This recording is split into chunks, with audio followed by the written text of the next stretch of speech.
વડોદરા શહેરના કારેલીબાગ વિસ્તારમાં મા દશામાના પર્વની 10 દિવસની ઉજવણી બાદ મોડી રાત્રે ભાવભીની વિસર્જન યાત્રા યોજાઈ।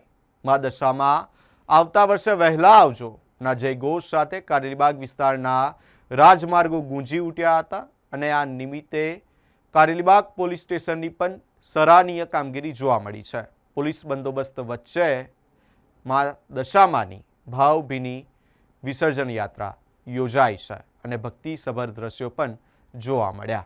ડીજેના તાલ સાથે મા દશામાની પ્રતિમાને રાજા મહારાજાની શાહી સવારીની જેમ ભવ્ય રીતે વિસર્જન સ્થળે લઈ જવામાં આવી હતી। યાત્રામાં મોટી સંખ્યામાં ભક્તો જોડાતા સમગ્ર કારેલીબાગ વિસ્તાર ભક્તિમય માહોલમાં રંગાયો હતો। વિસર્જન યાત્રા દરમિયાન કાયદો વ્યવસ્થા જળવાઈ રહે અને કોઈ અનિચ્છનીય બનાવ ન બને તે માટે કારેલીબાગ પોલીસનો ચુસ્ત બંદોબસ્ત ગોઠવવામાં આવ્યો હતો।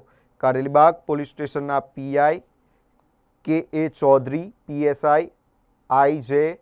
રાહુલજી, એએસઆઈ જયેશભાઈ સહિત પોલીસ કર્મીઓ સતત ફરજ પર હાજર રહ્યા હતા।